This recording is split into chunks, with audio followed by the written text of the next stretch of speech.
Okay.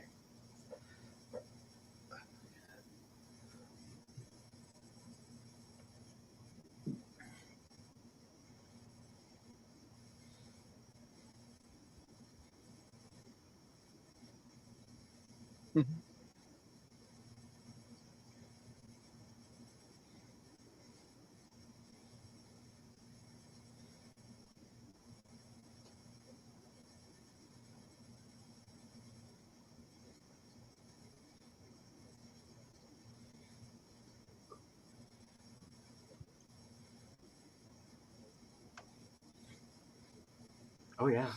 Indeed. Share the pain.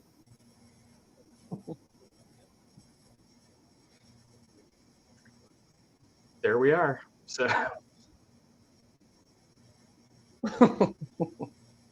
right on.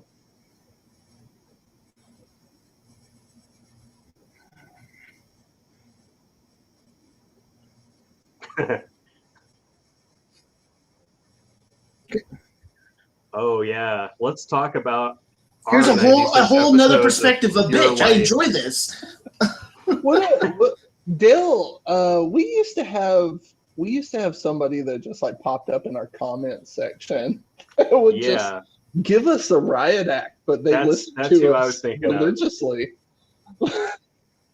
I know. No, we had somebody who probably listened through every episode that we did, and so we did all 96 episodes, all 8 seasons. It took us 2 years. We released a show a week, and we had at least one listener who got to about series 5 or 6 with us and was like, "Why do you guys keep watching? You hate it so much."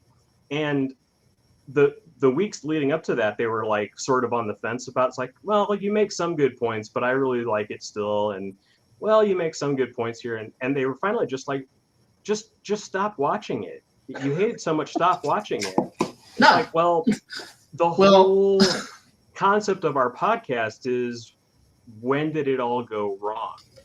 That's the tagline of our podcast, and so we love it when we love it, and we love it when we hate it. And they're both fun, so that's what we're there to do. Although I will say, like, our season 1 and season 2 episodes were like 2 hours of pop, and then our season 7, season 8 episodes were like 20 minutes.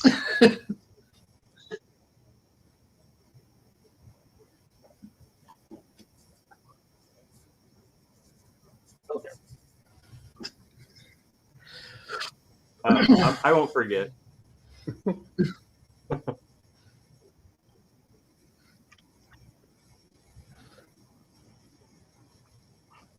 Oh.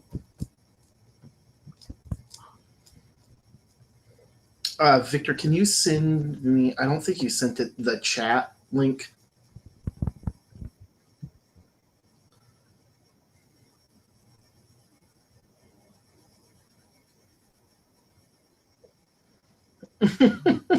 Clearly, you have Dr. Vogel and the brain surgeon. I just have very high Hannah.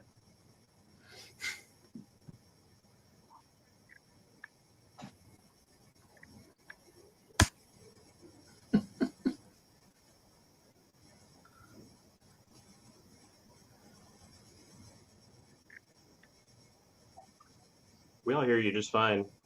Yeah. Hmm.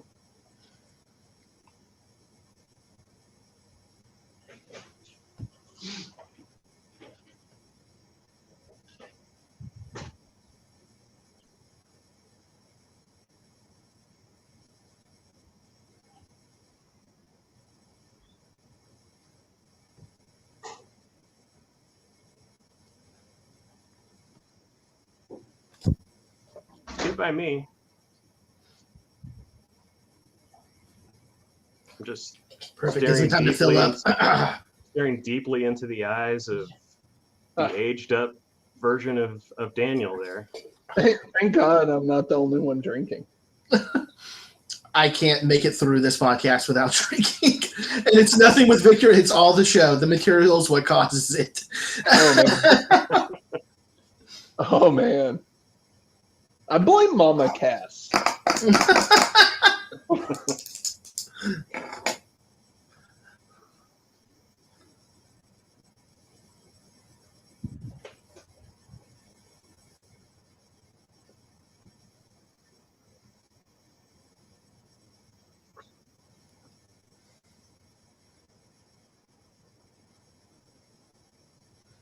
Computers are great, man. Oh yeah. Default. Let me see here. Microphone. There we go. I should be able to be heard now. Okay. Now I'm going to check the stream one more time. So it's YouTube that can't hear him? Yeah. Is that the issue? Yeah. All right. We're good now. Gotcha. So like I said, I haven't started recording yet. Basically, how I'd like to do it is I'm probably way louder than everyone else, which that means it's good. Basically, I'll introduce you guys, and then I just want to go over like your experience podcasting, like we were talking. Yeah. If you want to talk a little bit about New Blood, the new series, Sure. and then we'll just talk about how great this episode is. Wonderful. So good.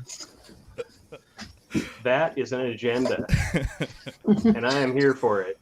And that's how we get a 5-minute podcast. That's how we get a podcast. 3 bullets, 2 minutes each. And then before we start, Aaron, definitely try to move a little bit to your right because we don't want to miss. You just have, it needs to be, perfect. It's like he's presenting it on the news. This happened. Somebody okayed this. Oh, Colton. And at The Hague today. Oh, okay, a second. I'm gonna pop out the chat, Colton. Lean back. Let's see. Oh, yeah. It would have been better if he was driving and you just see like the fat guy in the truck. If Dexter's looking for somebody random, it's like, who's that fat guy? And also he's like, you need bike handles. he has an to be assistant. like that to him. Wait, so does he even? No, never mind. Okay, I was like, wait, hold on. All right, we're all good. We're all good. All right. All good for me. Let me start Good. here. All right. Did chat tell you if your audio sounds okay? Yeah, I'm good. Oh, let me send you the chat too if you want to have it open. No, I'd rather not. Okay. Not that I hate the chat, but I'd rather let you moderate it. Because they're all Talk to us. they're all saying you're great. Like they're only celebrating you right now. You sure you don't want it? Okay. No. Okay. Gil, they're talking about your hair and they're talking about how fantastic it is and how it's so much better than Hannah. I appreciate you. Chat, you're wonderful. Send all your love through them. All right. I don't want to take over moderation of the podcast here. All right. Let me start here. We are now recording. All right.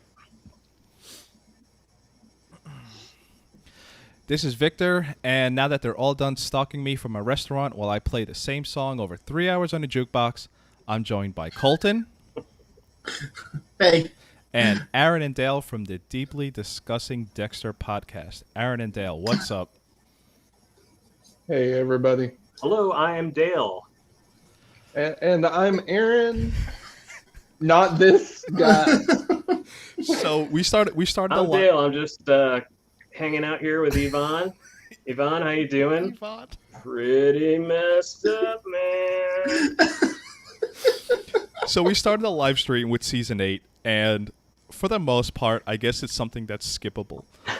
This episode is definitely don't skip it. You have to watch. You just have to see. It's just worth it to see it. I don't even want to. I actually want to incentivize people having to come watch the live stream because it's just too good. Like it's a joke that won't be spoken about, but just come see this when you listen to this episode. So Aaron and Dale of the Deeply Discussing Dexter podcast, when did you guys finish that pod? They obviously discussed the Dexter series like we're doing. When did you guys finish season 8? Do you remember? Way more professionally than us. I believe it was 2019, early 2019, because we transitioned from Deeply Discussing Dexter to a weekly book club type of podcast where we talk about movies called Deeply Discussing Movies. And that happened in 2019 and was supposed to be us mainly talking about streaming stuff. And then right as we started making that podcast live and available to people, all the theaters shut down. So that was kind of that's kind of how I remember the timing of it. So it was either beginning of 2019, beginning of 2020 that we finished it. I think we started in 2018. So why Dexter did you start doing this series? Was Dexter's y'all's your first podcast? It was not my first one, but it was the first one that I moderated and sort of ran myself. I'd done tech work for some other folks' podcasts. Okay.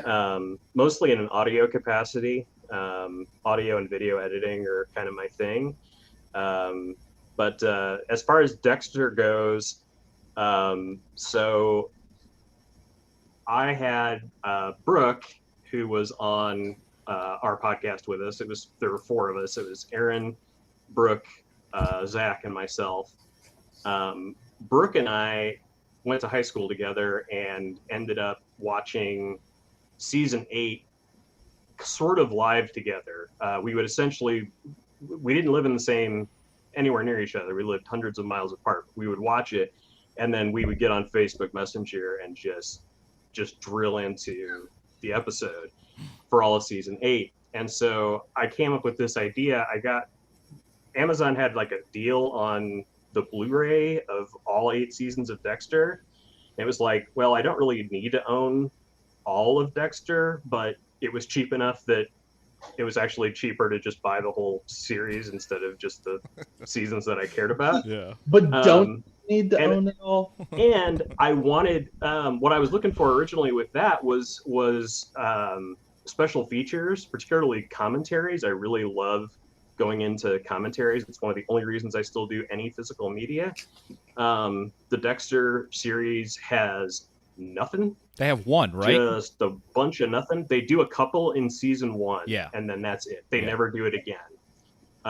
There's one with the cast and one with like the executive producers in season 1, and that is all. 2 episodes out of the 96.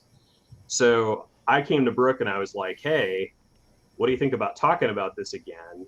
And Aaron and I were involved in another show that I was doing, which was an in the car YouTube movie review show where we would see new releases at the sneak preview Thursday nights and upload it before anybody else saw it so that we could talk about this. So I got Aaron in from that and I got Zach in from that.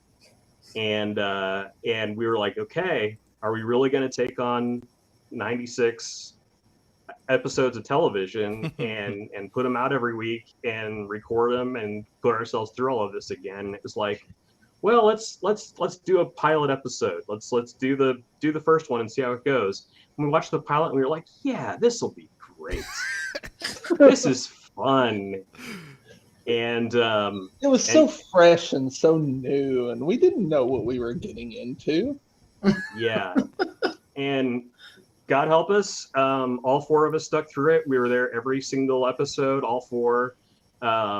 Did all 96, plus a couple of extra ones. I think we did, for season 1, we did a season recap or a season, roundtable at the end of it.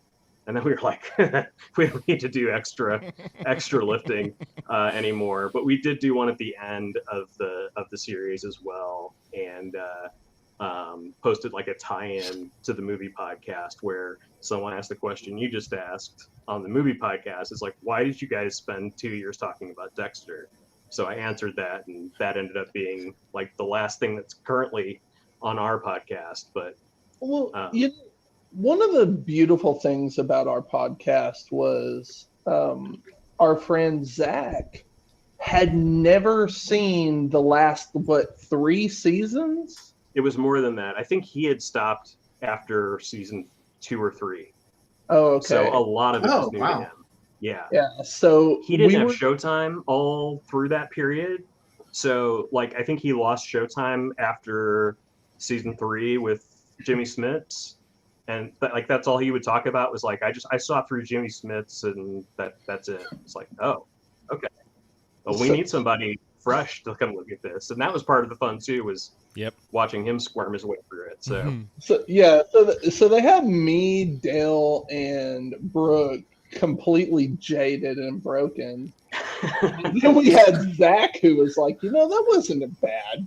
It wasn't bad. It was fine. It was fine. And then by season 7, he's like, oh dear God.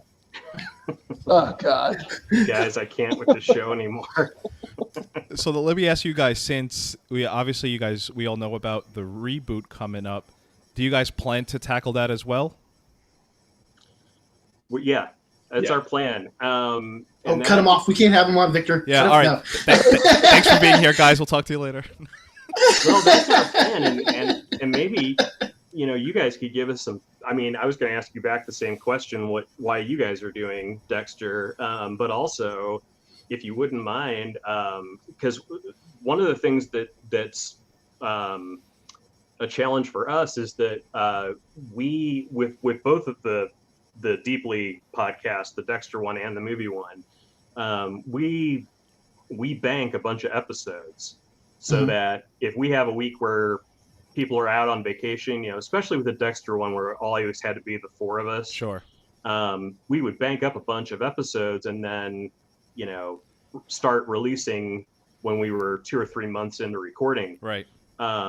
With the new series, it's tough to decide whether we should let it all come out and then go into the studio and talk about it, or whether we should try and do it week to week. And then if we do it week to week, should we release it week to week? And do we make that work? And yeah, trying to juggle that with the other podcast is going to be challenging. So what are your thoughts on that?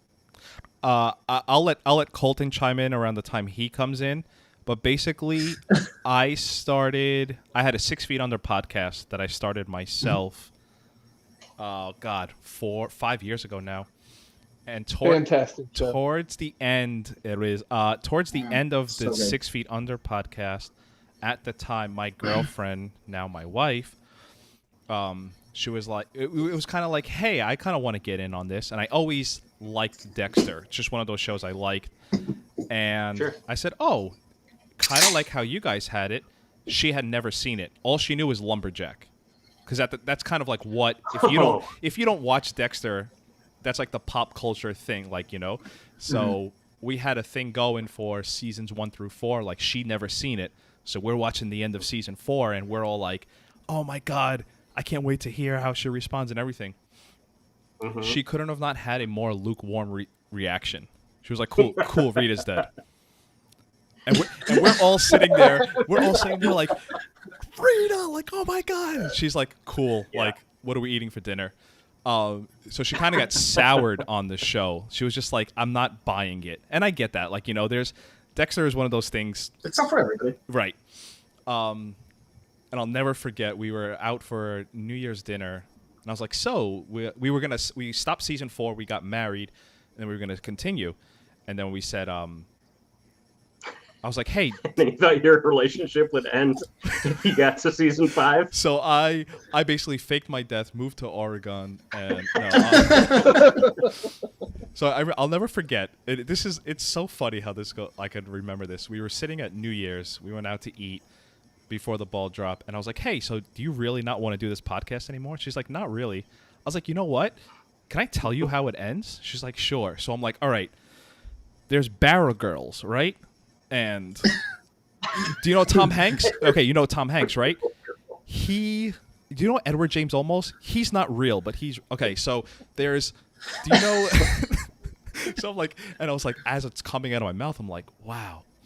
I think I have. All right, so pandemic happened, I did season 5 by myself. I just clipped a bunch of crazy audio. Doing something by yourself is one of the hardest things ever to do. If you're just talking to yourself like a madman, kind of like I'm doing right now. Season 5, I stopped. And I think there's an episode out there. I was like, I'm done. I don't even want to do this anymore. I'm out. There is. There is 100%. I will go ahead and interrupt him because this is actually where I come in. Yeah. So he releases an episode. I learned I had a podcast prior to this, bootlegging. It was a Boardwalk Empire podcast, right? I learned how to do podcasting from Victor due to his 6 Feet Under. I had done some listening in and learning and stuff like that. So I did that podcast. That podcast ended, and he was ending his, and he has this episode that's just like, look, guys, I never thought I would do this. I'm not doing the last season. This is kind of what I think of it. It sucks. Into the episode. Thanks for listening, everybody. And that was it. And so I have become friends with Victor over the years. Because of podcasting and stuff like that. I've actually met him in real life, and I'm like sending him a message, and I'm like, bro, what the fuck? You can't end your episodes like this. Like, you gotta go through it. And he's just like, nah, dude, I'm done. I can't do it anymore. He's like, thanks for kind of giving it into me, but I just can't do it. I was like, all right, well, I think you should do the last season. No matter what, you have to do it. They then announced this new stuff, and he messaged me. He's like, hey, bro, you want to do this season? Let's go. So what's crazy? You're welcome. What was crazy in that? I forget her name. Amy on the Facebook. She pointed it out to me. In that, I was like a beaten down man in that last episode. I was like, guys, listen, I don't want to do this anymore. Like, whatever. And I was like, I don't want to hear anything about they're bringing Dexter back. It's never gonna happen. I guess if the show comes back, I'll do it. And then the next, so if you're listening to our episodes in order, next episode is like, guess what, motherfuckers? This is Victor. This is Colton. You made your own surprise, motherfucker. It literally, he releases that last episode, and I'm giving him shit, and I don't even think it was 2 days later, Showtime announces it. It's all within 1 week. That's the crazy part of it. It was all in this 1 week period, and he's just messaging me. He's like, "Hey, you're gonna do this podcast with me?" I was like, "Dude, I think I'd like to, but let me do it." Nah, man, clear your schedule. We're doing this, bitch. Let's go. We're recording. All right, let's go. How many seasons did you do by yourself? No, just Victor? One. I just did season 5 by myself. I split up. It's when the pandemic first hit, and I was like, "Yeah, this seems like a good idea." And it took me hours talking to myself, cutting clips and whatnot. And then I was like, I'm out. I tried to do season 6. It was good stuff. It was really good quality stuff. I tried to do season 6, and I remember typing notes, and I was like, no. I was just like, nope, I'm out. If there's a point to note, that's the point. We were talking before we started recording, we started off season 1, man. It got so good. We're like, oh, yeah, this is such a good show. Gosh, I loved it. And then we got to season 6, and we're just like, man. They got us. We went from 2-hour discussions to about 20-minute discussions. And the rest of the time, we're like, why are we still watching this? This is the worst thing that's ever happened. And that was, we were ramming, we were doing 2-episode recordings a night at that point and wrapping in 45 minutes.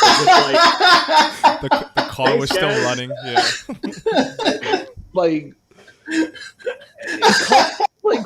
When Rita died, the show just it changed. It completely changed. You had all kinds of backstage turmoil. You had Michael C. Hall and Jennifer Carpenter getting married. You had Michael C. Hall going through chemo early on in season 5. Well, you also had the entire creative staff leave the show after season 1. Well, you had Michael C. Hall and Jennifer getting married. Then you had Michael C. Hall and Jennifer getting divorced. So that's obviously issues as well. You have a whole lot going, and then not including the writing force, the production staff, and the showrunner left. Yeah, that's a big deal. Clyde Phil, yeah. Season 6 was such a perfect storm of just absolute horribleness. It was just so bad. I can't think of a redeeming thing that happens in season 6. So let me ask you, because this popped up on Reddit this week, and like I don't want this to extend into our like entire episode discussion, but like if you can condense it into like 30 seconds as I throw this question out to you, what season do you think is better, season 6 or season 8? Season 8. Wow. Season Colton? Season 8. I'm actually gonna go with season 6. Yeah, season. Oh my God, this is a Dexter podcast showdown. Only- Victor and Colton versus Aaron and because- Dale. Okay, yeah, no, I don't want to. He didn't explain his reasoning. No, I don't want I to explain know. mine. I guess I don't want to be like that guy. Like, well, this is the reason why. You know. I'll throw it out there, and then we can go off. I thought the only thing season 8 has better than season 6 is season 8 starts off stronger. Like the first few episodes, you're like, okay. By the point that we're at right now, this is, and I'm repeating myself if Just you've to listened. clarify, we answered the question, which is better, right? Yeah, you guys both said season 8. We said season 6. Season 8's better, and you say season 6 is better. Yeah. Okay. Yeah. I think there's so much bad after like episode 4 through 12. Basically, if like my crowning, my like, what card I would hold up, why this shit has gotten so lazy towards the end. I'm not saying season 6 isn't. I just think it's crazy lazy where we're at right now. Like, Well, what we're and about to talk your- about is going to be insane. So I can say the best thing to me about season 6 was that they had some really cool art direction in the way that they displayed the bodies. Yeah. That everything else about the Colin Hanks and Edward James Olmos. Edward James almost, you know, he's not Edward James, he's Edward James almost.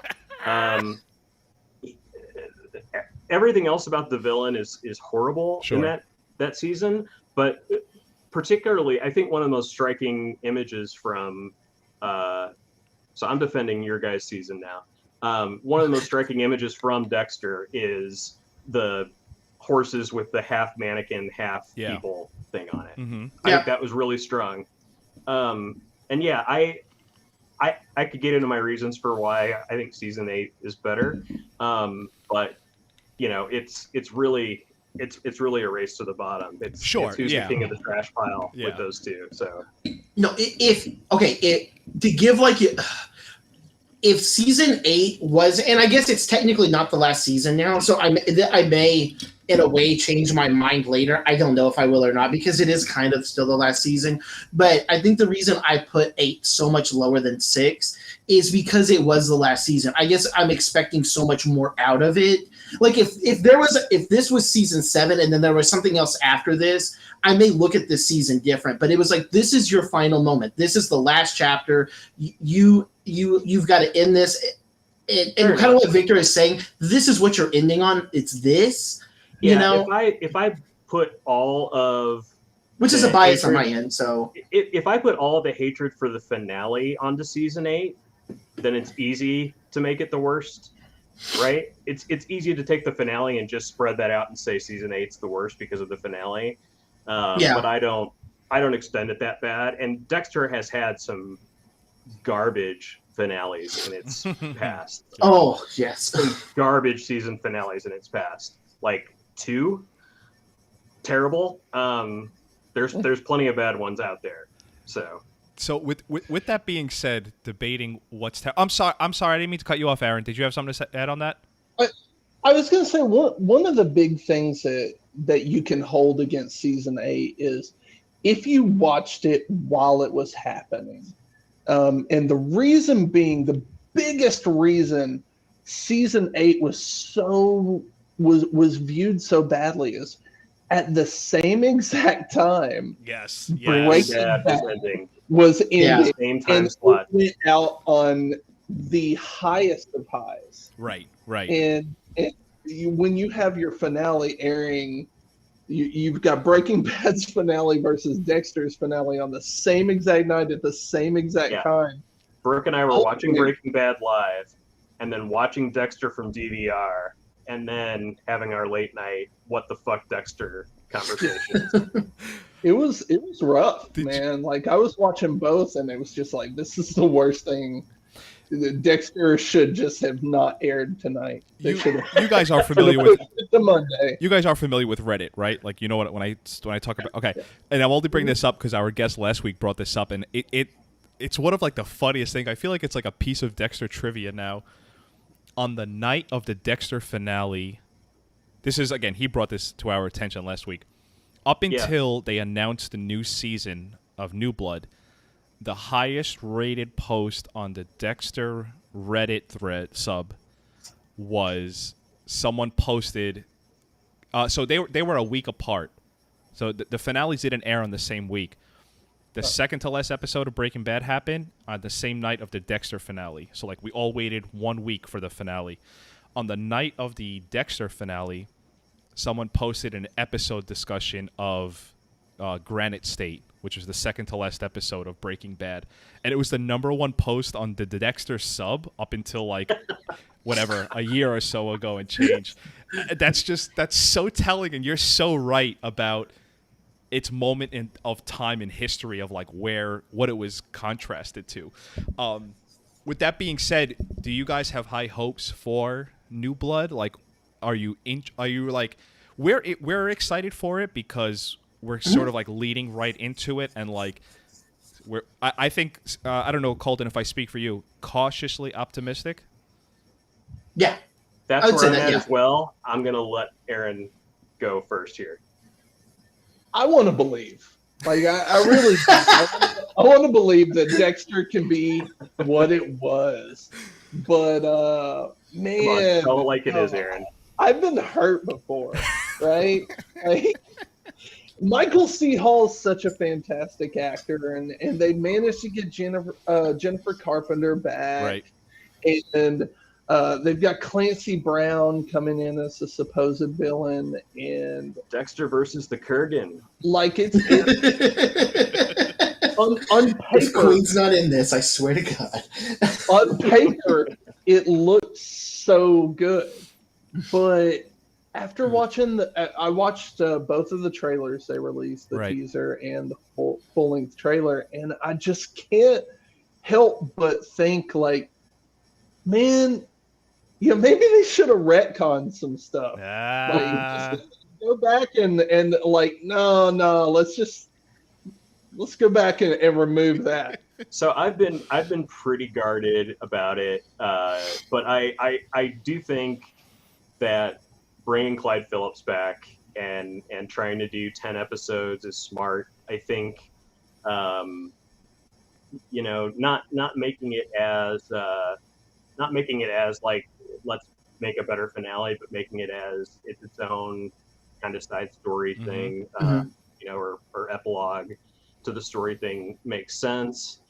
And I like the idea of Clyde Phillips returning because his seasons were obviously on a better keel. It's also good that Showtime has had these past 8 years to figure out that running Dexter into the ground was a mistake. Yeah. So that they don't try and do the same thing again and hamstring the writers the way that they did with the regular show.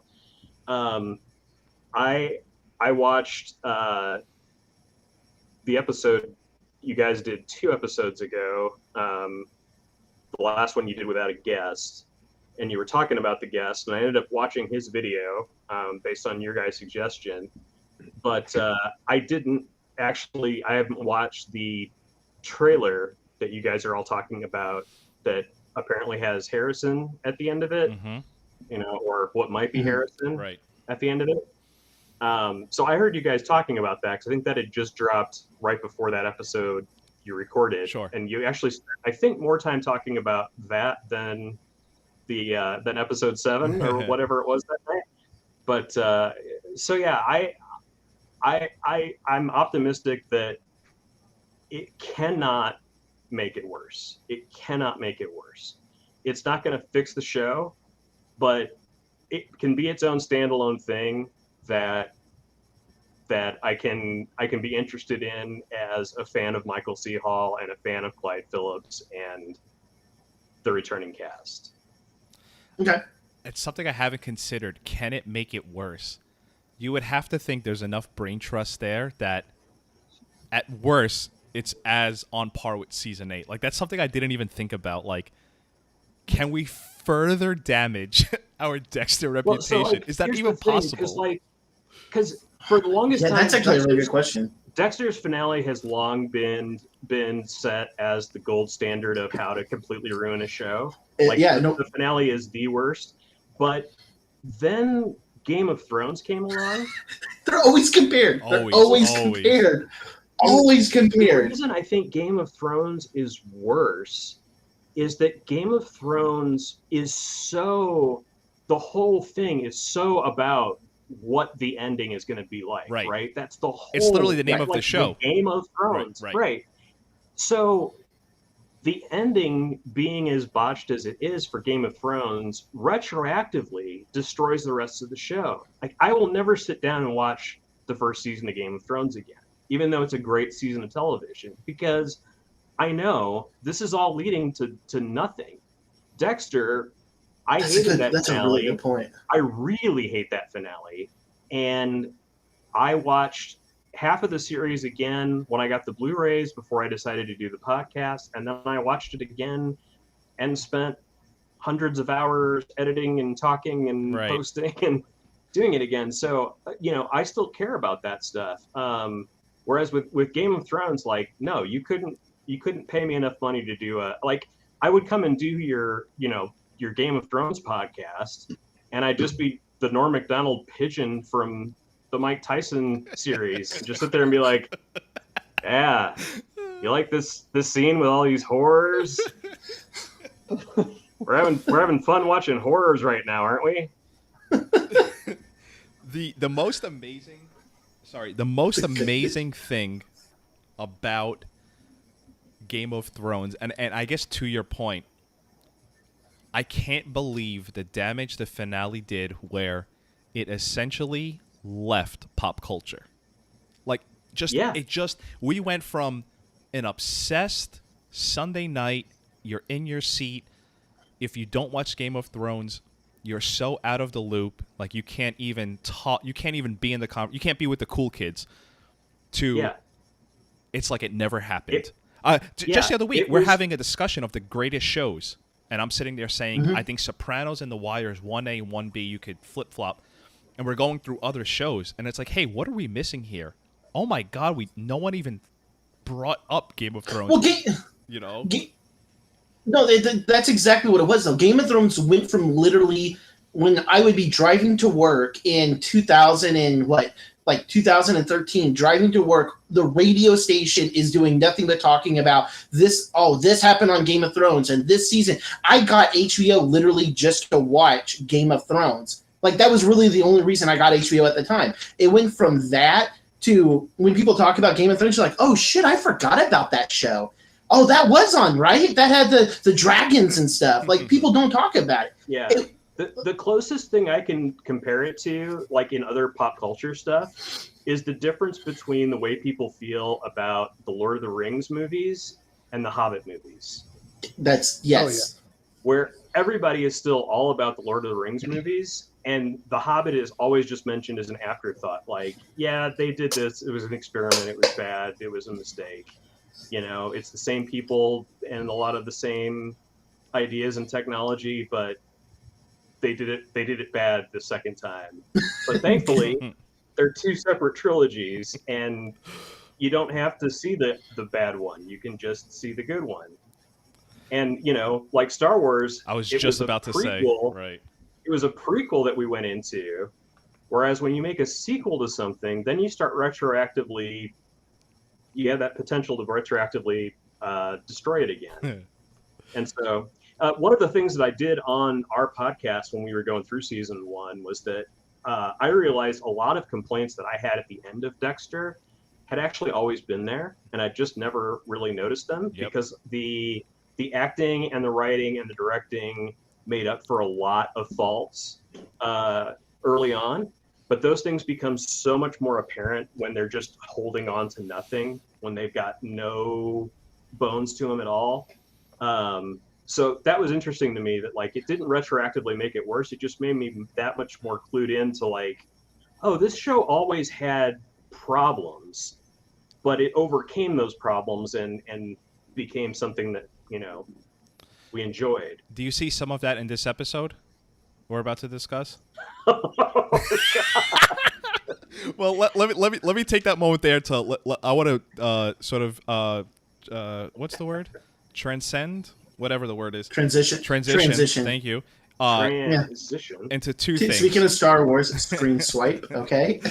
Into two things. One, Colton had sent me something that I want to bring up on air, and I forgot. I was going to mention it at the beginning of this episode, Colton, but I'm going to say that this episode is actually sponsored.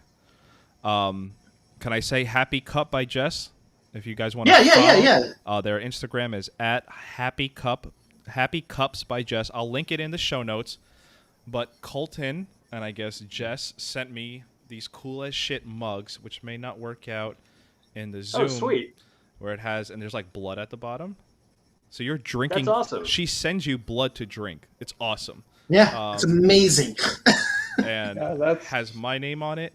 And for some reason, she who won't be named. I don't know who that is, but I think she used to be a guest on here. Also has a very cool one. I'm not doing. It's cool. It's like a what is it? What is it? Like a blood lava lamp, like a lava. Yeah, lava lamp. I like blood. it. That's killer. Yeah, we need that. There we go. So yes, like I said, I'll link her stuff in the show notes. Definitely check it out. Maybe we'll do a little giveaway with this, Colton. She needs to do a. Yeah, I can definitely talk to her about that. She needs to do a New Blood themed one. Oh, for fans of the show. Yeah, that's great idea. Yeah. So I'll link her stuff in the show notes. Thank you, Jess. Thank you, Colton, for sending that. It's really cool. Like, it's funny. Like you can't see it now, but it's like my ice. Wow, it cuts off the ice water exactly, but it's just blood. It just literally looks like blood. It's holding blood now.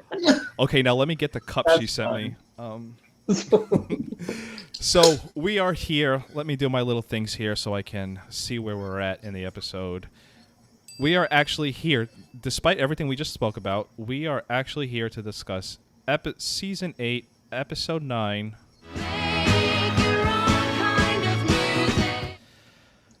And very nice. Every episode, I start to say, wow, this is where the decline happens. This is where the decline happens.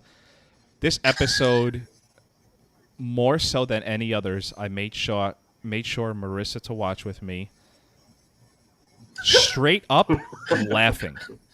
Like, I'd be like, watch this. And it's Hannah in a bright pink dress. And she's like, what? And she just starts laughing.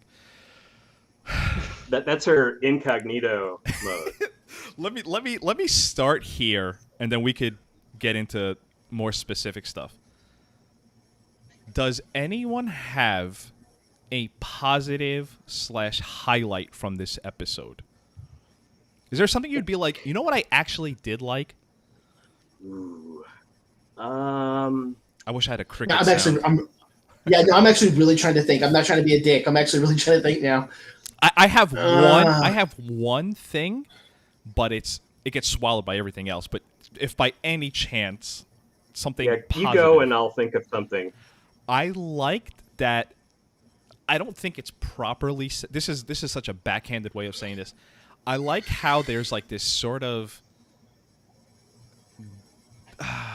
He was so smart to do the thing with the DNA under the table. It was very convenient plot-wise, but the idea that while... I don't think he ever got trained in doing this, but the idea of like that Zach... He's such a twisted person that he was like able to put... I don't know how he got a perfect piece of hair.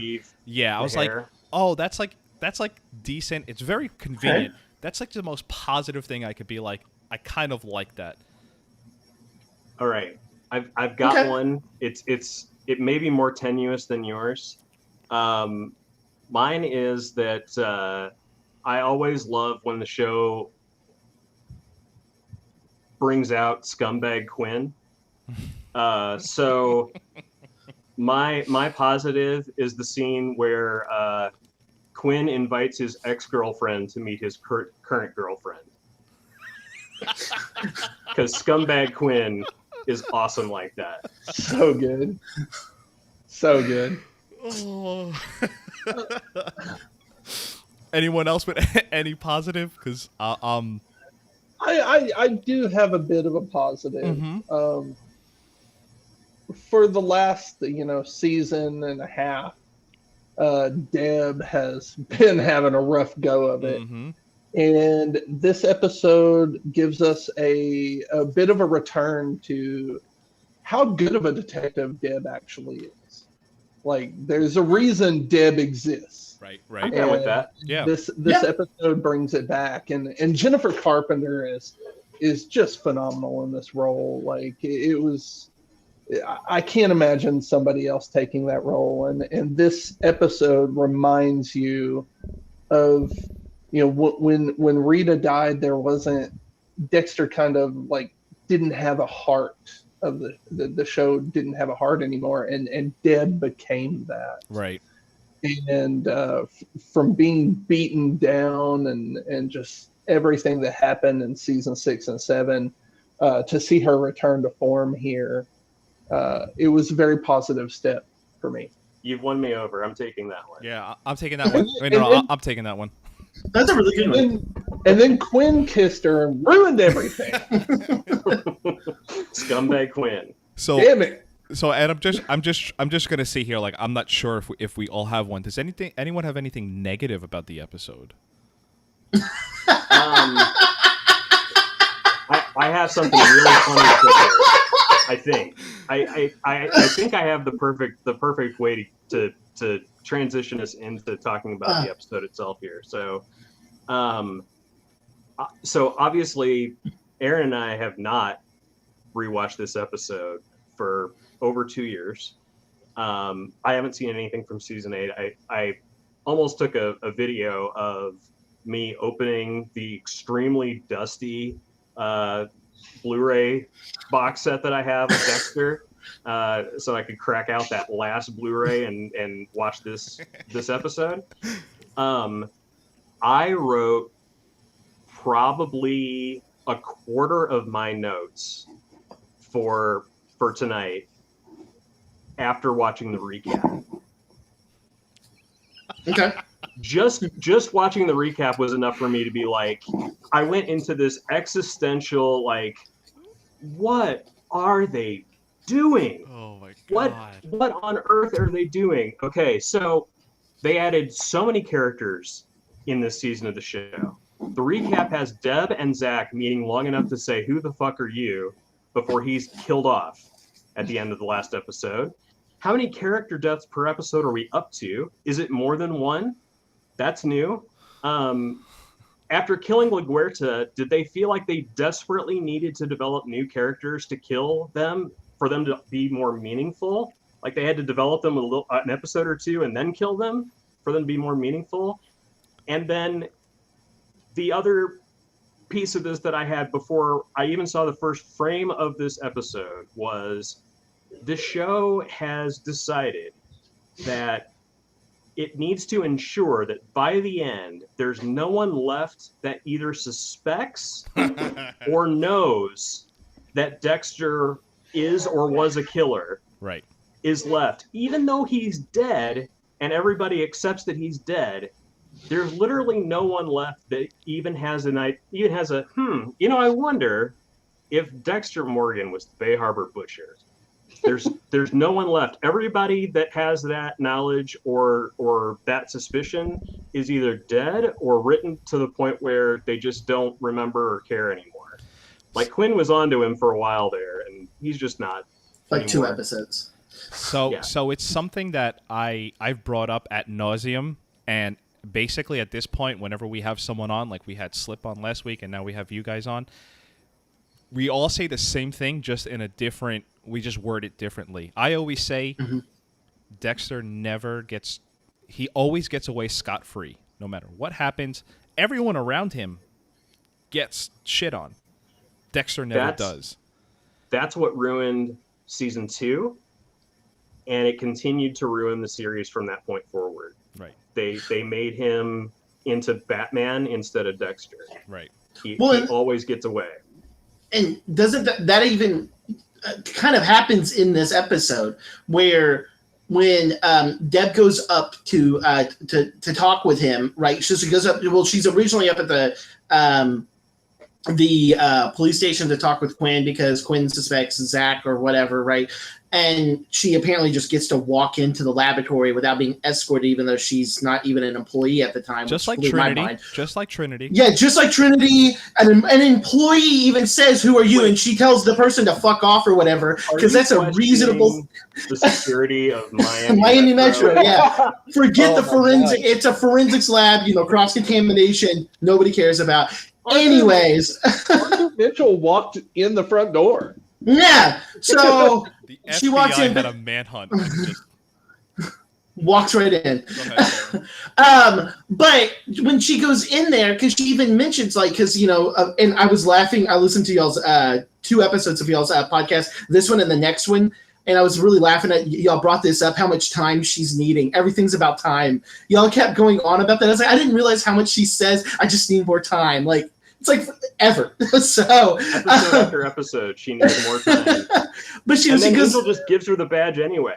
Yeah, it just gives her the badge because that's completely normal. So, but before that, she's in the laboratory. She's talking with Dexter, and the Dexter even says like, "Oh yeah, well don't worry about Zach. I've killed her, or he's dead, and I took care of the body." She's like, "That's why I can't be a cop. I'm constantly gonna have this." And I was like, you know what? That's actually a really good statement she's saying. It's a fair statement for the show. She does want to be a cop, but she's actually making a reasonable judgment and saying, you know what? I can't be a cop because of this. And it's not until he's leaving that all of a sudden she's like, yeah, I'll be a cop. So Dexter wins. Dexter, it's always his thing is what wins in this. Yeah. It pisses me the fuck off. Dropping into it like I did, coming in, and having not watched it in forever and having written it off as something that I'd probably never see again. The way that I can sum up this episode as quickly as possible would be to say that everything in this episode is tell and not show. Mm-hmm. Everything is conversation, exposition, set up for the next thing, remind the viewer that this is why Dexter's doing what he's doing, because he needs to do this to do that, to get this person to do this thing so that he can go here with Hannah and Harrison, and that's what they want, and it just keeps doing that. There's literally one action scene in the entire episode. It comes at the 50-minute mark. I'll talk about it when we get there because it's amazing. So to your point, right? Let me give some of this episode shape and form, and you are perfectly wording what my first thought of the episode is, where it's tell, don't show. The episode starts out, it's Hannah and Dexter in bed, and Hannah is telling Dexter, I know how much Zach meant to you. What? Like, he was literally about to kill him 48 hours ago. Literally. and then we transition to Zach's lab, Zach's photography thing. While you're there, where in the fuck does Hannah have extra money that she's squirreling away with Arlene? Wait, I need to save that because I please put a pin on that, because there's something I realized. I was like, this just got dumber that I didn't even think it was possible. So we're at Zach Hamilton's photography ridiculous photography studio that no one born after 1975 would have. Like, no one develops pictures like that as a teenager in like a mall studio space for himself. I guess like in Aaron's background by himself, like developing pictures.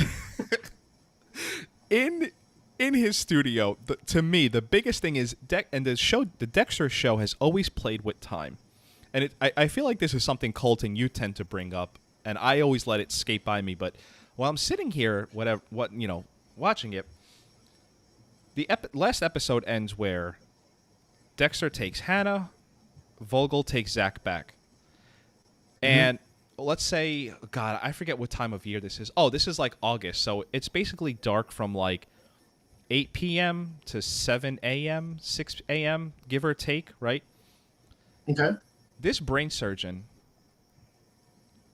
went to Zach's studio, killed him, brought him to Dexter's after opening his head, left, went back and cleaned up the studio so much that when Dexter gets there by the morning time, it's like nothing ever happened. How? This is all within the time frame of like. Not only that, he was willing to kill Zach, get Zach's body into his apartment, which we'll forget however it was that he got that and didn't get noticed. Got the body in there. Dexter then discovers it, takes the body back out by himself, doesn't get discovered. We'll forget that. Takes him out into his boat, drops him off. Oh, I totally forgot about Then takes the boat back in, goes and sleeps with Hannah a second time that night. Even though he was really fighting it that first time, they wake up in time in the morning because everything happens in the morning in Dexterverse, where they can go and get donuts before school because that's totally logical. And they have time to get to his apartment prior to Deb getting coffee at the Miami Metro PD early in the morning to meet Quinn, when Dexter's already at work. It's impossible. It makes no sense. Yeah. The only way I can explain it, that he would be able to move the body, kill Zach, clean up all of the stuff, and get the things where they need to go, is that the actual reason that he's the brain surgeon and that he's pulling that piece of brain out of people is that he also has created a sonic screwdriver-like device that he plugs into that portion of the brain, and that wakes the person up, and then they are his slave, and they have to clean up their own murder before he takes it back out and leaves again. Weekend at Bernie's just got to go. Yeah. Fantastic. So Dexter, that's the only way it works. Here for that, like, we can make that canon. Let's just make that canon.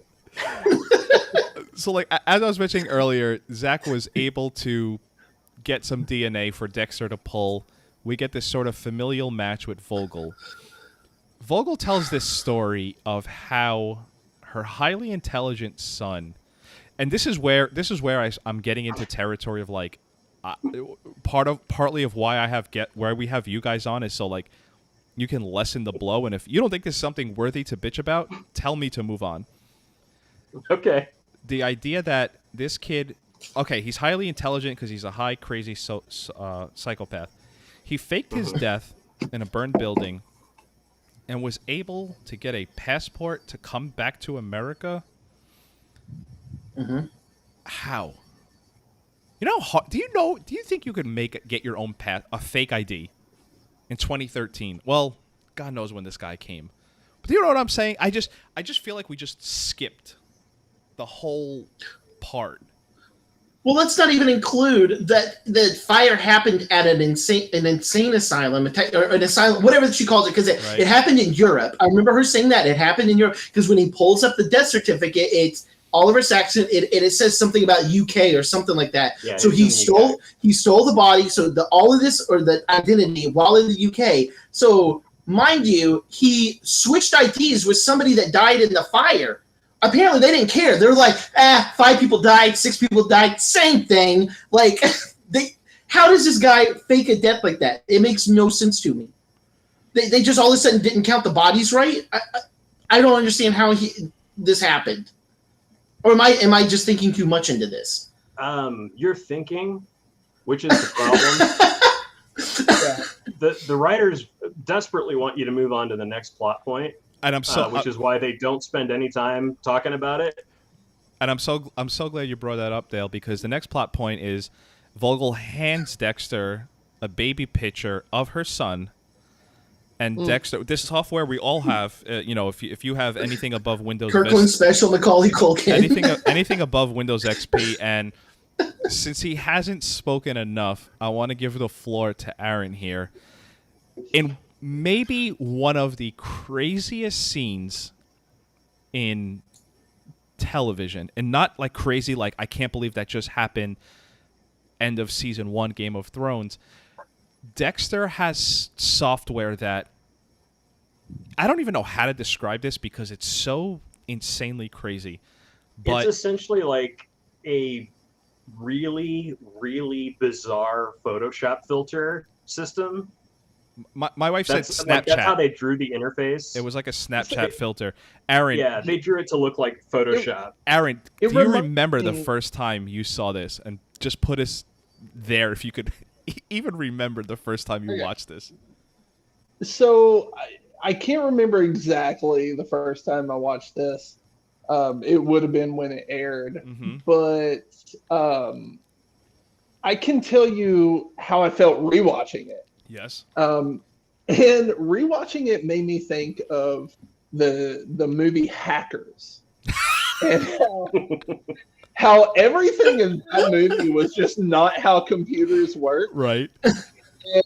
And I was like, yeah, this is it. This is it. This is it right here.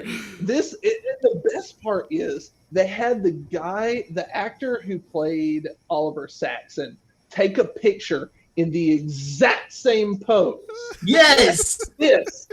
So when he compared photos, it's the exact same head. Same tilt, head turn, I was like, everything. how did this even happen? Who looked at this and thought this is okay? It's sad when they're making CSI look believable. That's how I view this. You're making the show, yeah. I said this last episode where we talked about like social media fuck ups where some company accidentally tweets the wrong thing, and you think about like, wow, how many levels did that pass through to get approved? How, when you're trying to finish a season, how crazy is it that this got approved? Like the showrunner we're talking about, right? Clyde Phillips left, Scott Buck is in. At some point, they showed this to Scott Buck, and he saw them, triangles and, shapes and 97% match, and he saw that, and he goes, I like that. Yep. That's good. Yep, that works. So when I rewatched this, because you had given me like a little bit of a heads up that this was going to happen in this episode. Mm-hmm. When it got to the final version of the age progression, I just said, Draco Malfoy? I knew he looked Like, familiar, but yes. It looks just about like anybody, really. The fact that Dexter connects it to Saxon is bizarre, but it's what the show needs to happen. Hey, that's what needs to happen. He had met the guy twice, right? Like Yeah, right. like in passing. Like in passing, and his immediate thing, Cassie's boyfriend. Like that was exactly like, no, there's no way. Well, and Cassie's boyfriend looks like low rent Ryan Gosling. Yeah. Yes. I guess in theory, this was a decent idea. In practice, it just didn't work. Like, not only does it look like absolute garbage, you have to make incredible logic leaps like that. Like Dexter just remembers. This is a guy who, with everything staring him in the face, could not figure out that Edward James Olmos wasn't really there. Mm-hmm. But he figured out that Edward this James almost guy, couldn't pop out of a trash can like he does. Yeah, that this guy was Oliver Saxon. Like, come on, man. Yeah. So, like, the police do have really advanced age progression systems and really advanced facial recognition features. Looking at this and how it was done, from a graphic perspective, you're absolutely right. They had the picture of Saxon posed exactly the same. I'm pretty sure that the amount of red eye that's in the original photo, the child photo, is there to hide the fact that the eye color doesn't actually match, but also because they've already in the child version, it's Saxon the actor's eyes in the child photo. So the real magic is that they've messed up that red eye on purpose enough so that as a human being, you're watching those eyes and you're watching the face grow around those eyes and do everything. And the eyes are always perfect. And there's a reason, because the eyes are always the same. They're just changing how much red eye there is, and the brow doing insane things that brows don't do around it, as they build this insane Draco Malfoy character. I had a question while we were while rewatching this. Did they use a stock photo for the child? Because if not, him seeing this probably gave him a complex, and just like, we need to check on him. We need to find him and make sure he's okay. Because like. Yeah, that picture on a milk bottle was like, I'm looking for what now? Every white guy ever. Are you possessed by demons? I think to Aaron's point, I think this is the most positive way you could sum up season 8 while not trying to try to completely shit on it, is I think season 8, to me, perfectly summed up is good ideas executed poorly. The idea of a Dexter protege, okay, the spiritual mother who was always there. It's just a lot. That just sounds great. Like he said, like, all right, we're gonna make this leap. Executed. I've been saying it for the longest time while season 8. Lazy. This is just lazy. Yeah. Well, this is the second time they've broached the subject of Dexter taking on a protege, because way back in season 2, 3, we had Jeremy Downs. Oh, season 1, yes, Jeremy Downs. Season 1. Yeah, season 1, and that idea comes from the books, right? Because aren't Cody and Aster in the books like his proteges? Yes. They're a little bit more sinister. Eventually. Yeah, they have tendencies. They're straight murderers. Right? Yeah. By towards the end, right? Yeah. Yeah,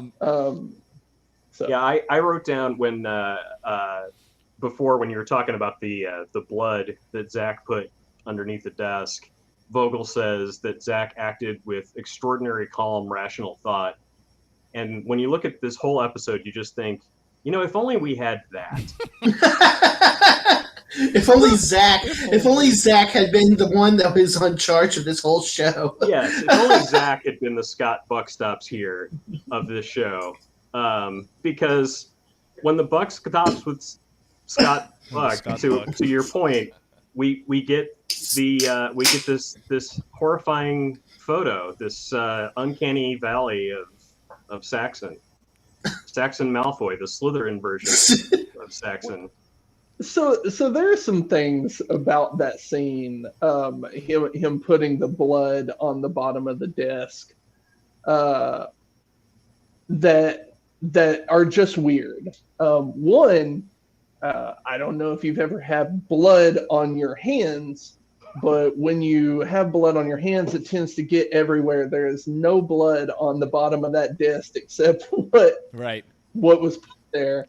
But then after Dexter finds it, he presents his theory to Dr. Vogel. He's like, well, I'll take this back. Zach probably left it for me.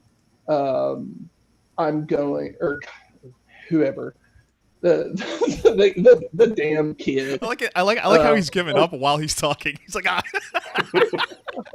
can't even with this. Go ahead. I'm sorry. He's like, I'm gonna go back and check this. He left it for me. And Vogel says, well, if this is a clue, what else would it be? What are you talking about? Why else would there be blood on the bottom of this desk? What else could this possibly be other than a clue? So, something here, and we were talking a few episodes ago in the new Dexter trailer. I kind of isolated some audio so you could hear the little Dexter theme presented a little bit more clearly. And I did that here with this scene in this episode that I don't know if you guys caught on, but Deb comes to interview Jamie. And as soon as Deb walks Deb walks in the house, we have this little from Harrison. Look, Aunt Deb, I can write my name. That's awesome. So I looked at I wanted to isolate it by itself, and I wanted to see exactly what was being said. So I don't know if you guys heard it, but I'm gonna play it here. Look, Aunt Deb, I can write my own name. That's awesome. Like, I felt the same way. Like listening to that, as soon as he said that, I was like, "You can write yourself out of the show." Like, What I desperately wanted at that point was for us to get the first ever Harrison voiceover. So we're hearing Harrison's thoughts right after he says that. Look, Aunt Deb, I can write my name in the snow. Oh my God. When after Dexter, I think it's after this scene that Dexter 100% confirms it's Daniel is Vogel's son. The way this show, and I guess actually I don't think we've talked about this part yet, but the show is trying to tell us it's like this big reveal, like kind of like the way the ice truck killer thing went down, like. Oh my! Like this was Dexter's brother, and while watching this, I got like trying to like analyze it, right, where we have to sit here and talk about it. I got the same way you tell a story, and you have already told the ending, but no one caught on. So you're just like, yeah, and then it wasn't him, and it's like. Oh, that's the ending. Okay. Oh, this is the big reveal. This is the big reveal that this guy that we don't know is... A lot of it, same thing with Hannah once we get to her. I just don't care. It didn't make us care enough. That like, and they're this big reveal, and it just doesn't... They don't equal, you know? Well, my whole thing on that, and I have a whole like note on this, is... It would have been kind of interesting, I guess. It would have been like a little bit more of a, oh my God, had there been like, I don't know, a hint of her having kids before this episode? Right. She never even hinted. Had she first been around Dexter and been like, you know, I had sons at one point, had one of them lived, maybe they could have been, you know, like you, or, you know, something. But no, she's never once even made a hint of having a kids, and then all of a sudden this episode, oh well, I had two kids actually. One of them was murdered by the older one. Did I not tell you about him? He was in an insane asylum. Oh, but he died in a horrible fire. Maybe it's him. All in the course of 2 seconds. Oh, okay. And then 2 scenes later, we find out that Saxon is that son. Oh my God, he is. Oh, can I ask y'all a question, Yeah. Victor, Colton? At this point, we're episode 9. Do you even care about Vogel at this point? I don't anymore. I'll be honest, not anymore. At the beginning of the season, absolutely. At this point, her whole character changes this episode. It's like a whole new character to me, and I don't care about it. Your question is a valid question because I think the finale just aired, and I saw like my Facebook comments made on this day and whatnot. And to me, I was such. I spoke a lot about this last episode. I'm a way different television viewer today than I was during this time. I was holding hope that this is all going to be one huge blockbuster finale. Like, Vogel's going to take off the Scooby-Doo mask, and it's going to be the ice truck killer, and Trinity is actually Quinn, and, like, you know, just crazy. Like, it's not going to be this bad. To the point where, and I think, again, it happens this episode, I had this little thing in the back of my head.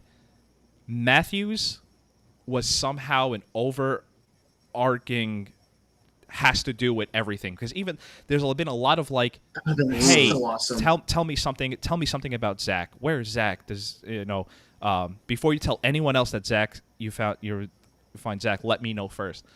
So I thought, and the idea of like Vogel being the real Dexter brain trust. So to answer your question, it's not that much I cared about her. I just thought she was another cog in the Dexter ending machine. That I thought she was going to play focus more.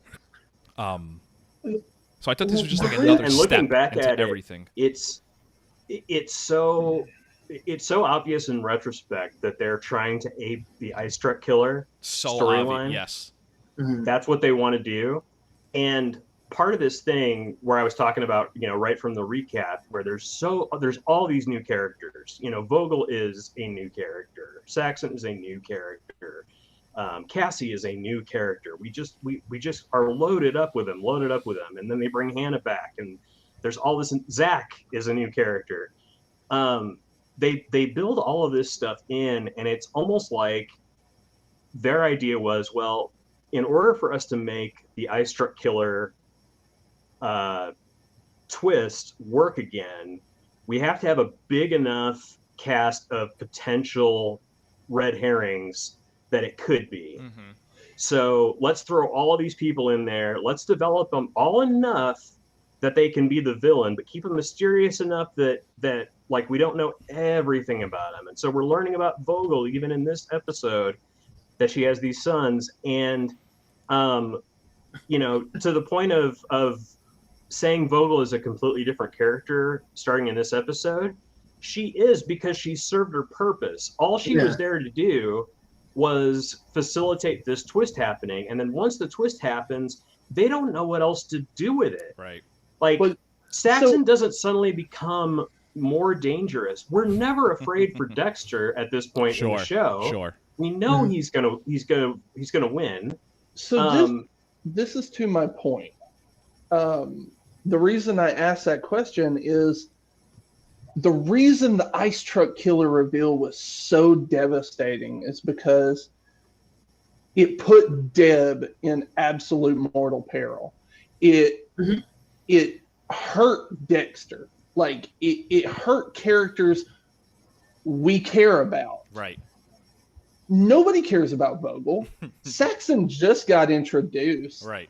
Nobody cares that Zach's dead. He just got introduced. Right. Like, it's not this. This is the problem with season 8, is that it's a fundamental misunderstanding of what made certain things work. Yes. The Ice Truck Killer worked because he had infiltrated every point of their lives. He was Deb's fiance. Right. Like, you couldn't have had somebody closer be in more of a striking range. Like, you just couldn't. And they've tried to recapture that. They've tried to recapture that, and they've never been able to do it. Aaron, you made me think of I have this in my notes, but it ties in so perfectly into something I want to ask. And I'm not sure how much you guys remember the next 3 episodes, but I'm close to positive it doesn't answer my question as to why. So season 1, the Ice Truck Killer, why he was doing a lot of that stuff was essentially toying with Dexter. He chops them up just like Dexter.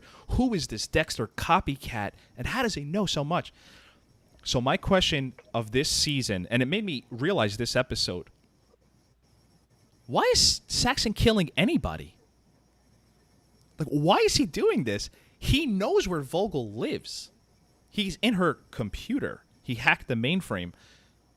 I don't understand. What was the point of the brain-surging kills?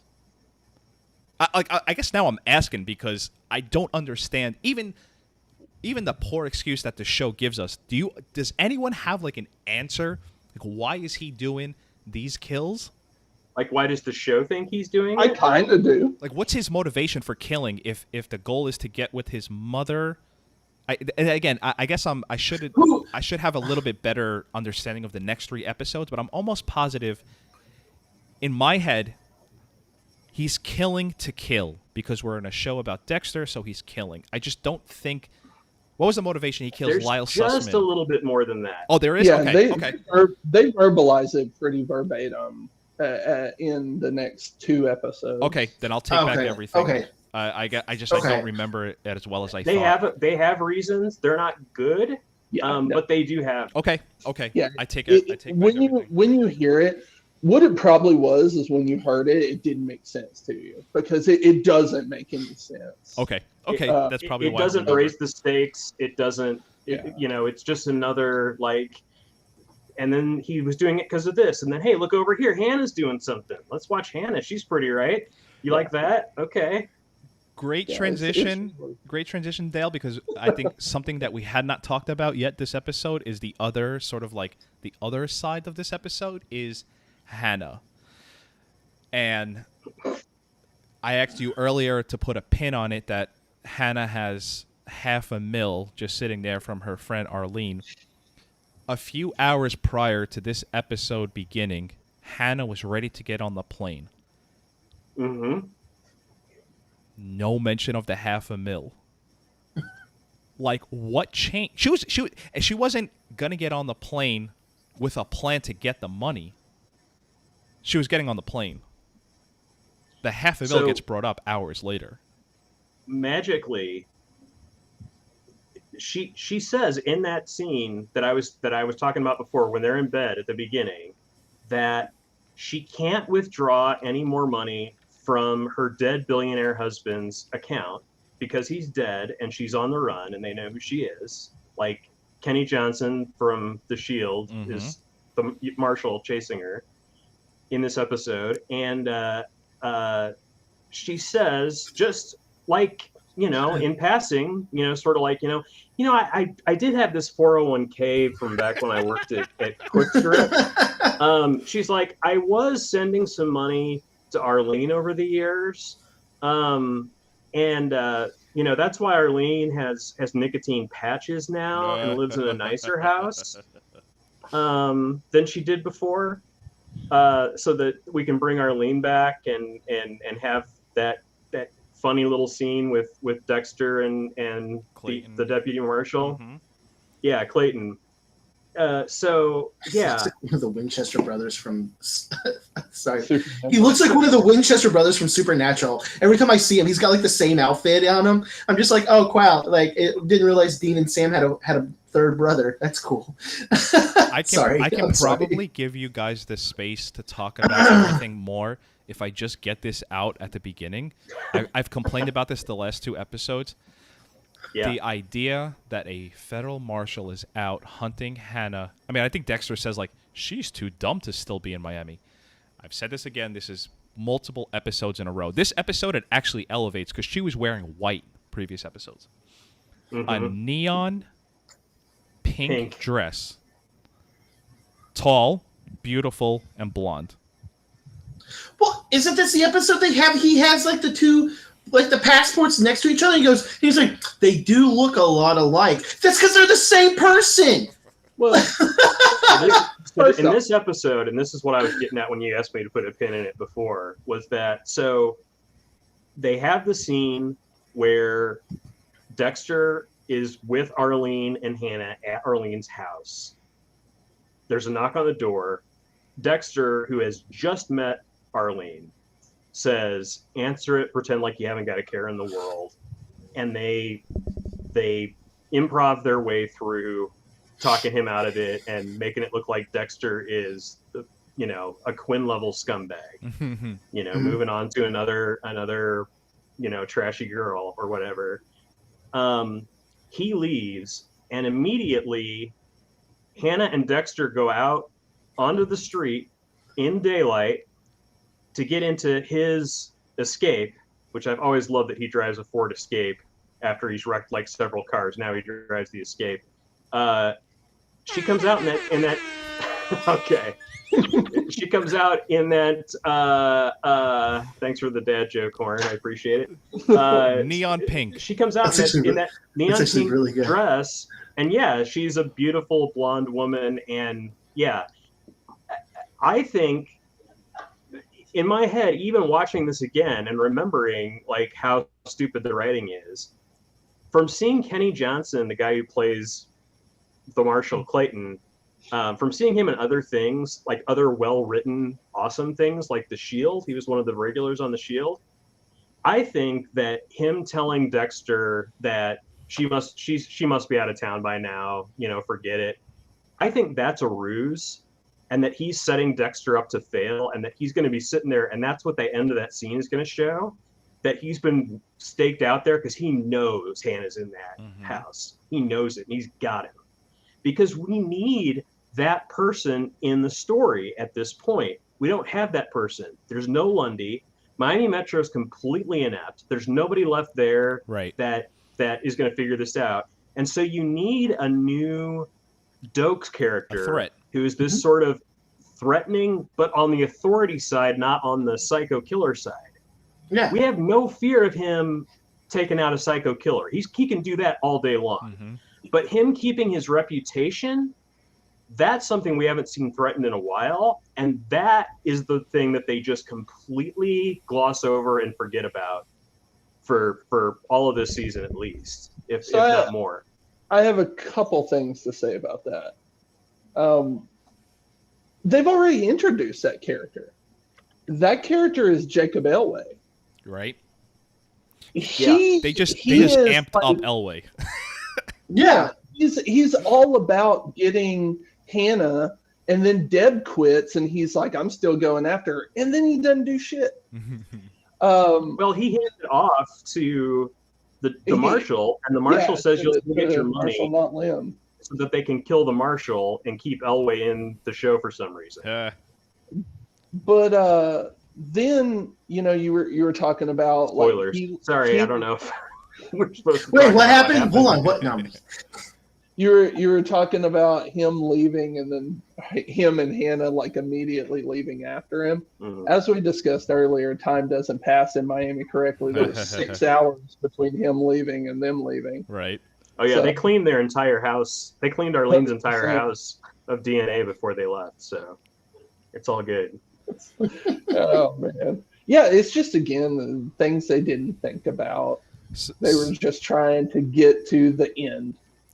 And to your point of there being any threat, and I feel like other shows, not even great shows, good shows, when you start paying attention to detail, in podcast form, this is a terrible way to go about this. How does it get past that she's wearing a bright pink? Like, she's not hiding. They're like you said in the beginning of this episode, Dale. They're telling us she's hiding, but they're not. She went from white to neon pink. It's all the tell don't show. That's like right? That should be a quality control thing where it's like, okay, everyone on at the set, bare minimum, put a ball cap on her.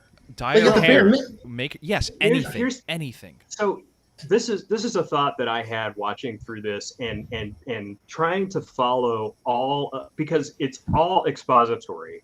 Every scene is expository until the one action scene, which we haven't even gotten to yet because the show hasn't gotten there. It happens at the 50-minute mark in this 55-minute episode. Like, this is a long episode for Dexter even, and they still haven't done action. And what I mean by that is all of this is dialogue. All of this is explanation, exposition to the plot. And if you took all of the plot from all of the dialogue and all the exposition from this show, just this episode, this one episode, and you handed it over to Vince Gilligan over at Better Call Saul or at Breaking Bad, if you handed him all of this plot, okay, he would turn it into at least a season's worth of episodes, at least 10 episodes. And every one of these reveals and conversations would be part of an elaborate setup where we're watching Hannah planting the flowers that she's going to use to make the poison that puts Vogel to sleep. Like, everything is going to be crafted to this level where you're watching visual media, not people sitting and talking to each other. Not people staging a radio play. They might as well have the scripts in front of them.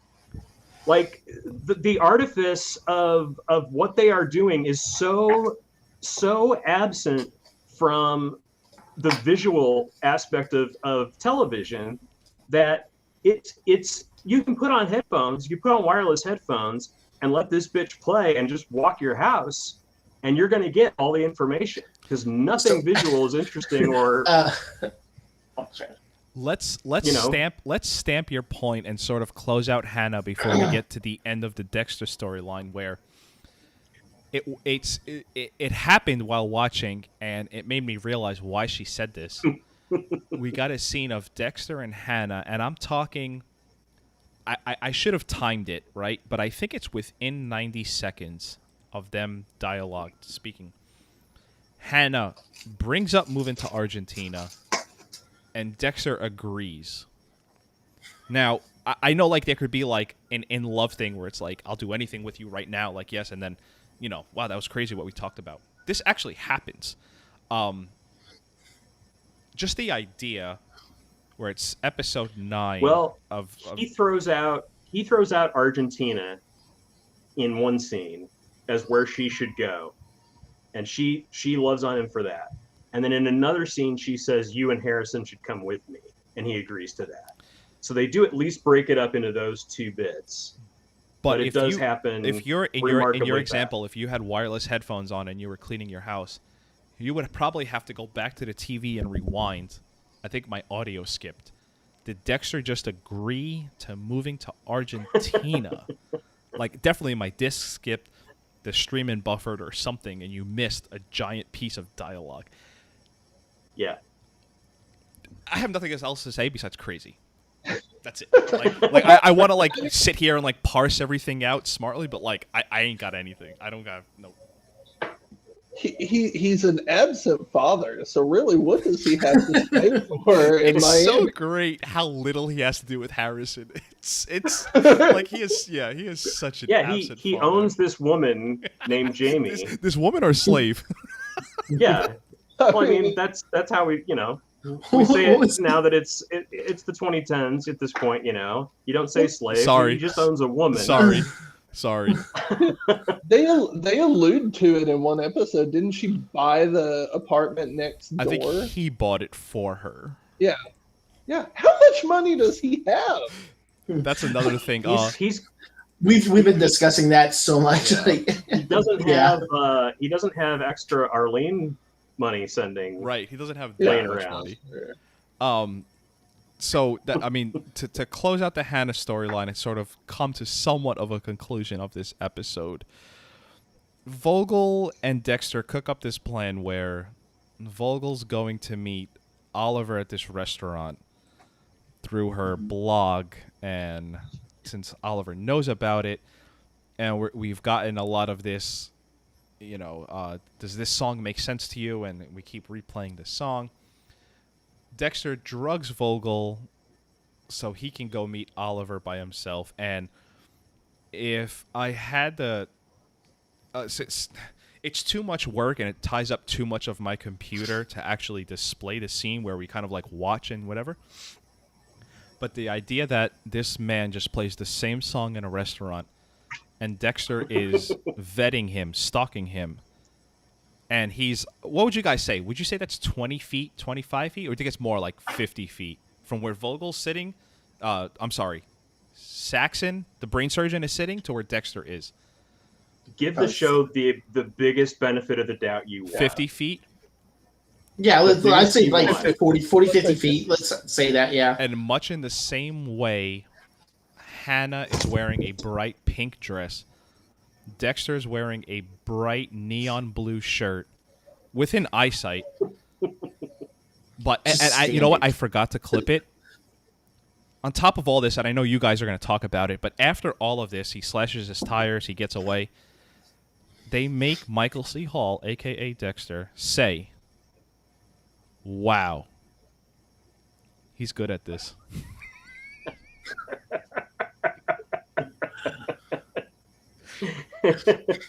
Lazy. Because we weren't shown that. Right. We weren't shown Dexter has to tell us that because we aren't shown that. Oh, the voiceover. Speaking of things... Go ahead. Speaking of things we're not shown. One of the things that I really dislike about the direction that the show goes after a certain point is Dexter starts keeping secrets from the audience. Now, this has been a problem for a long time. This isn't new for this episode, but anytime Dexter keeps a secret from the audience, it bothers me because he shouldn't keep secrets from us. He doesn't at the beginning. Everything about Dexter, everything Dexter knows, we know.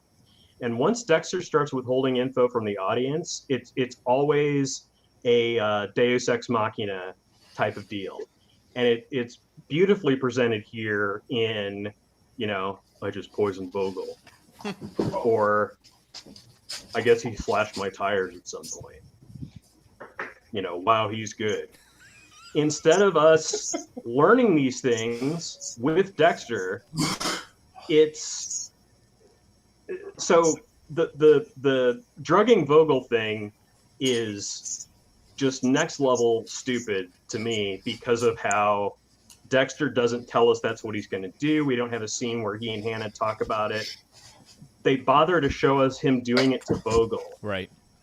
Like, that scene doesn't even need to be there. He can just explain that to us. Right. Or we can just see the end result of that, of her waking up and Saxon's at her house and she says she was drugged and maybe she was. Like, there's so many visual ways to tell that story. Yes. That are better than this. But we should know everything Dexter knows, and we should know when he gets to that point where he's going to poison her or drug her or whatever. Mm-hmm. We should know that's what's going to happen. So I call the scene of Dexter's stakeout the one and only action scene of the movie, of the show, because it's the only scene where things are happening that aren't dialogue. They're shown and not told. Mm-hmm. And it lasts about 90 seconds.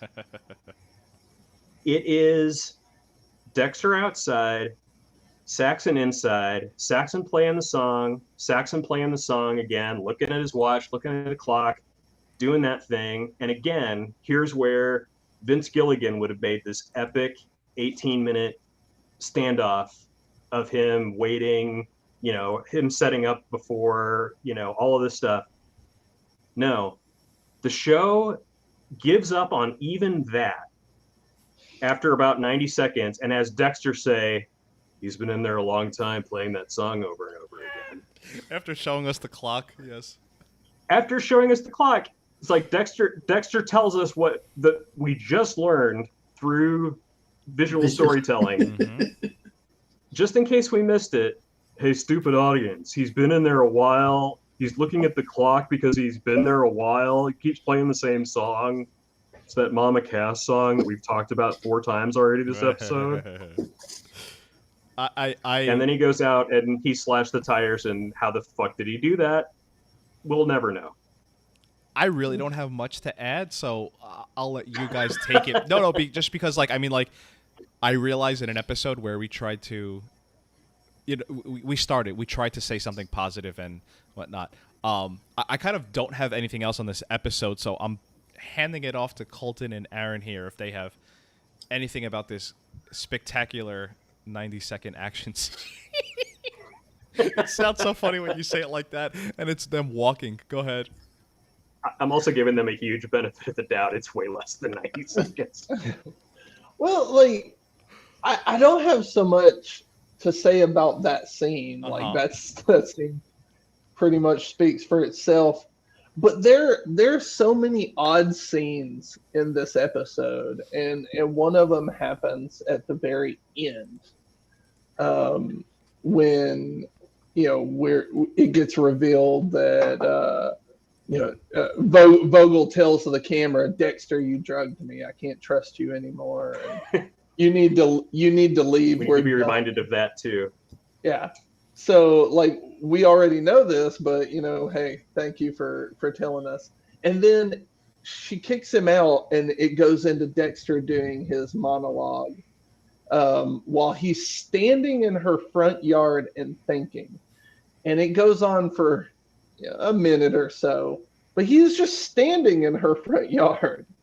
And then finally, when the voiceover is done, it cuts to inside the house, and it shows that Vogel and the brain surgeon are both in there looking. And I'm just like, I can imagine how this actually happened. She kicked him out, and they're just watching Dexter randomly stand in their yard and just stare off into the middle distance. and just like not knowing what to do. Is he okay? Can he see in from out there? Should we Wow, who stay away stand- from the window? Who stands out there like that? What is he, a psychopath? Like, what is going on? Oh my God! Why is Saying the word here? psychopath. Should we do something? Saying the word psychopath. There is a hysterical moment where Vogel waves away Dexter's attempt to describe what a mitochondrial DNA search Star is. Wars. And then immediately takes the absolute longest possible way to explain to Dexter what a psychopath is. She's like, my son is highly intelligent, Right. but he doesn't have empathy. And then she says the word psychopath at the end of this. And you're like, yes, we know. You guys have talked about how he's a psychopath. That's We've the whole been point of the watching code. Dexter. Our guest last episode wanted us to count how many times, and I think he did it, but I'm actually going to clip it to have a mega cut of things repeated multiple times. He brought us this challenge of how many times does Dexter say he's going to kill the brain surgeon. So I started with this episode. He says it 6 times.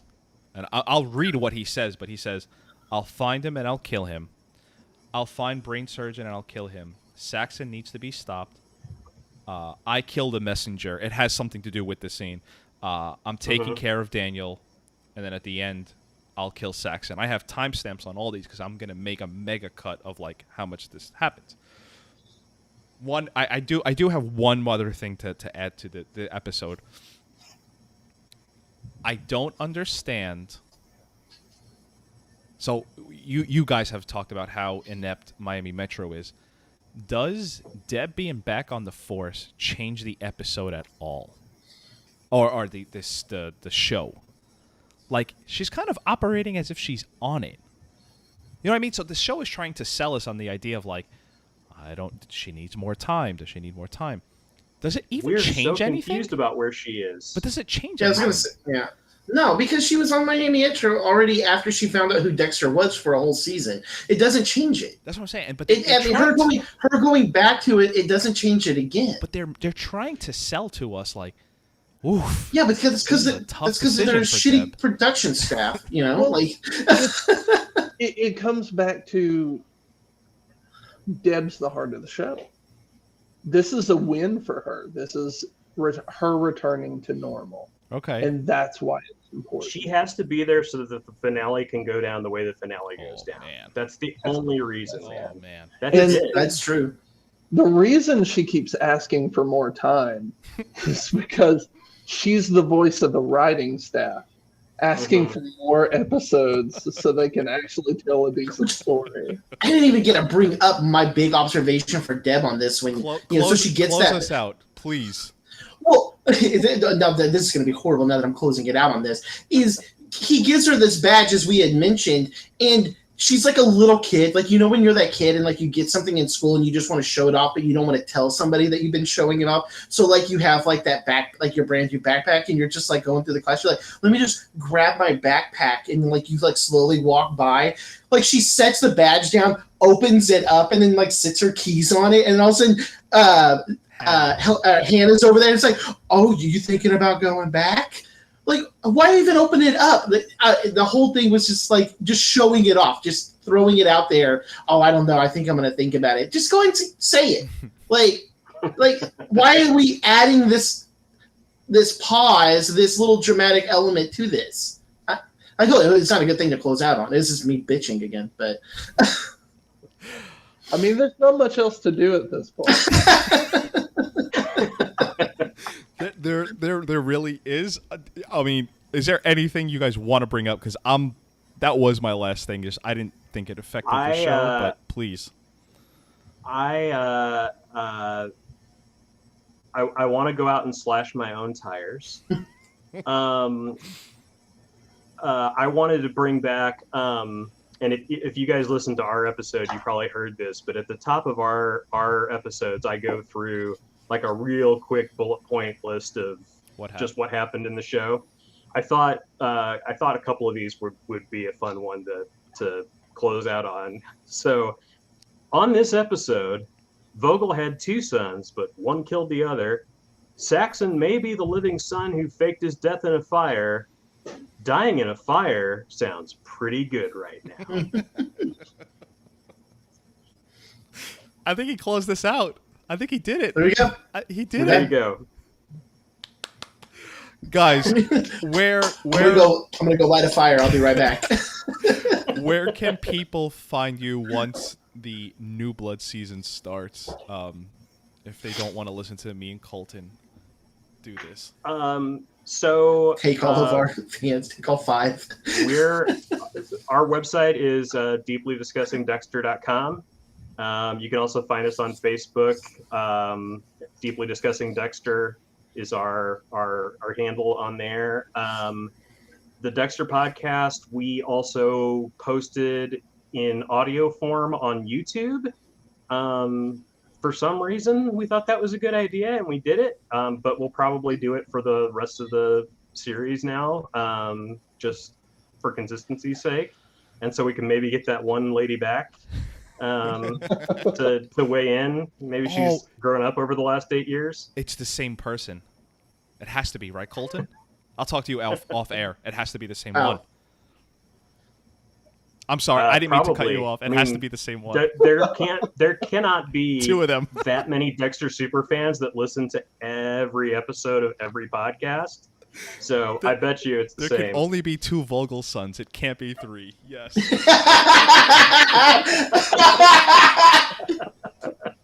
And then you have a Deeply Discussing Movies. I want you to plug that too, in case people want to listen to you there. Yeah. That one's at deeplydiscussing.com. And both sites point to each other. So if you find one, you find them both. That one's Facebook is Deeply Discussing, with nothing after it, just Deeply Discussing. That one's not on YouTube, but it is on all the major podcast platforms. So, and you'll find all their links in our show notes. But if anyone has anything else, I think we could. Just to say thank you so much for having us. No, we really appreciate you guys. being Helped, here. you guys helped us so much this episode. I feel this just would have been me and Colton. God, I'm telling you, like now having been able to talk it out, thank you. I didn't realize how much I needed you. Like, no problem, man. It's good weekly therapy for all of us. This has been a blast. I've really enjoyed it, man. Like, it's great. With that being said, we will talk to you next week, guys. You guys stay there, though. You got to leave Zencastr open. We're still streaming, so if you don't want to, it has to put it in gear, and I'm gonna take off. I'll see y'all later.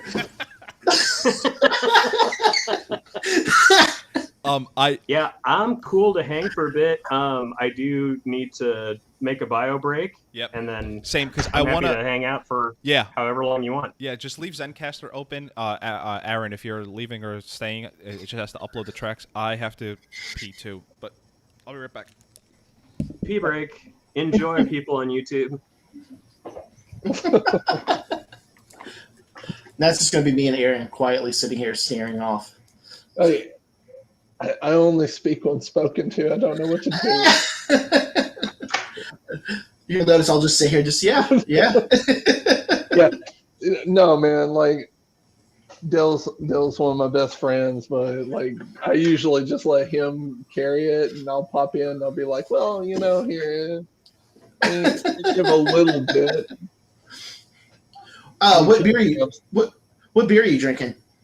This one is Woot Stout by Stone.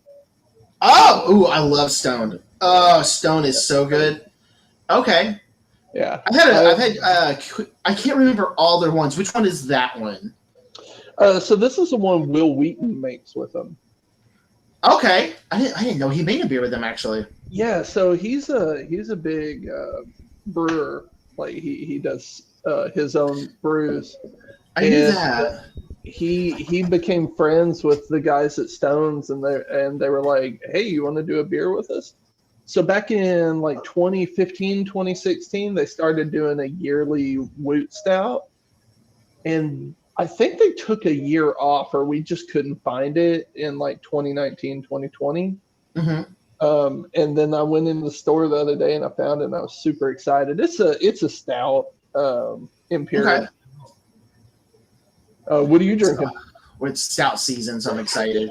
Right. It's a local here in Houston. There's this brewery called Eureka Heights, and this is their regular IPA. It's called Mini Boss, which is kind of cool. If you've ever seen what is it, Aqua Teen Hunger Force, they designed it after The Moonanite. Yeah, so like all of their beers are like quote unquote like nerd inspired.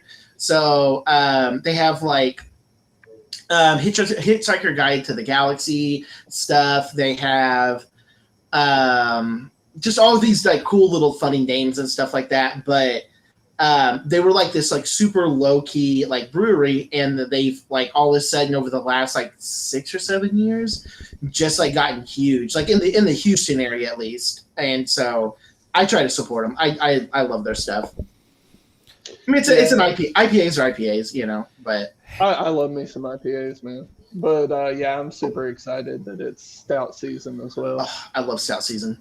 Up here in KC, we've got just tons of breweries. We got Boulevard here. They constantly have something good to go. I went to I don't know if y'all get it there or not. I went. It's in Louisiana. It's a brewery called Parish. I don't know if they are there or not.